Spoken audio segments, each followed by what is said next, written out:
Hey everyone, how's it going? So in this video, I just want to talk about a few things that your Tesla Model Y are missing, or should I say no longer included in your Tesla. And you might not notice this up front, but you will once you take delivery. So first off, and it's not noticeable, but if you look closely at your rearview mirror, it's no longer anti-reflective.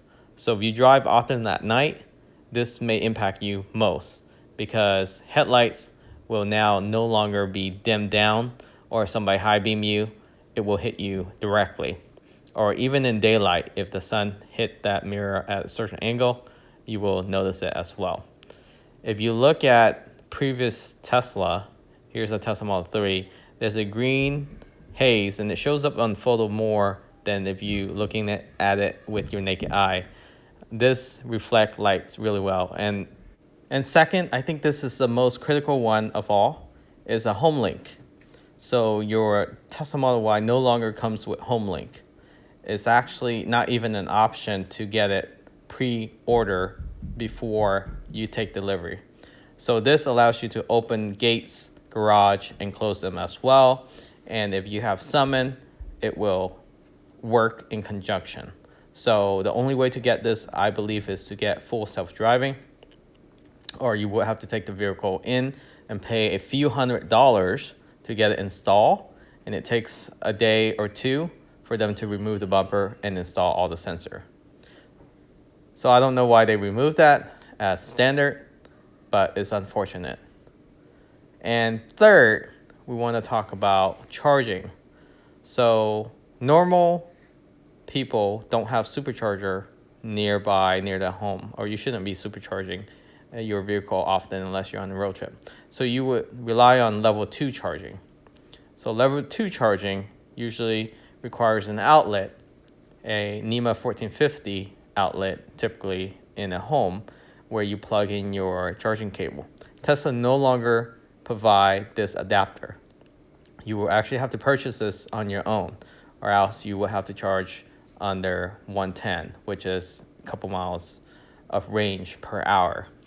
So that also adds to the costs, and something you need to keep in mind that you need to purchase when having a Tesla Model Y and you're charging at home, or if you're going on some trip where they have a certain destination outlets you can plug into.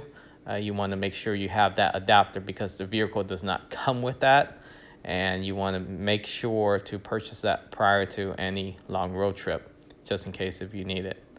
So let's recap. First off, the mirror thing. Some of you might think that that's okay, you can live without, but for a $60,000+ vehicle, all the vehicle I owned in the past, anything above $35,000 have anti-reflective mirror, and it just reduce the stress in your eye when you're driving at night often. Even during the daytime, it reduced the glare. And I just don't know why they took that away. It's probably cost cutting, but they should have an option, a standard versus, let's say, premium package or something like that. But you can't even get that in the Model Y. And second, which bothers me the most, is the HomeLink. Having to pay a few $100s, putting your car into service after you just first purchase it, having them remove your bumper to install all these sensors just for a HomeLink. I think that's just doesn't make any sense at all. They could find other ways to cut costs. But the HomeLink, I mean, if you purchase a Tesla, most likely you will charge your vehicle in the garage.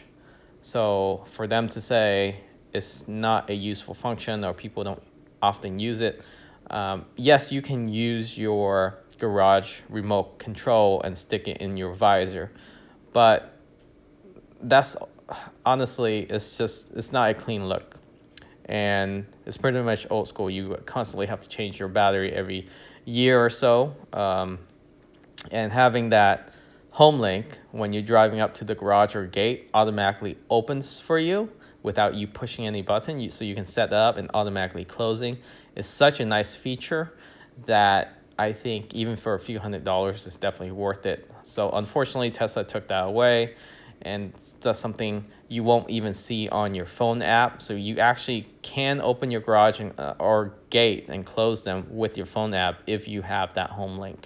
You don't necessarily have to be in the car to do that. So there's so much functionality you can do with the HomeLink, including summon. But of course, you only can get summon if you get the full self-driving, which is $8,000. They keep changing it, $7,000 to $8,000, and I heard it's going to go up to $10,000 soon, which I don't feel is an appropriate price. They should give an option, just like they did before, enhanced autopilot versus full self-driving. And then the third thing that we mentioned was, I mean, this is pretty tedious, is the adapter. And most homes with level 2 charging requires a NEMA 1450. That's typically something that a homeowner will install for their EV. Is almost like the gold standard. For them to take away a $50 adapter just to save costs as well, making a statement that people normally don't use it, is ridiculous, because nobody's going to charge at 110 volts, and nobody's going to keep going to a supercharger just to charge their vehicle. I mean, it's just something to make note of, and I don't think they formally made that announcement, and a lot of the new owners or owners that have introduced themselves to Tesla are not aware of this, right? So if they happen to go on a road trip and they lodge in a cabin where there's a let's say a 220 outlet, but they don't have the adapter, they're gonna have to use the 110, which at that point they might not be able to get enough range within time to travel wherever they need to go. So things like that, I think, is not clearly communicated well with Tesla. It's just something that they sneak out of the functionality of the vehicle without saying anything, and just to cut costs. Overall, it's a great vehicle. Of course, it's a first-year model. There's a lot of problems with the fit and finish, of course.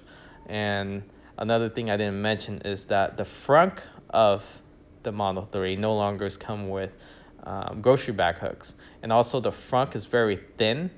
Long term, I can see a lot of dings happening on that front, and also is pretty flimsy. So hopefully you find this video helpful for those potential buyers. Use the link in the description of this video to order your Tesla if you're interested in purchasing one. It helped the channel a lot. And remember to subscribe. Thanks for watching. Catch you all next time.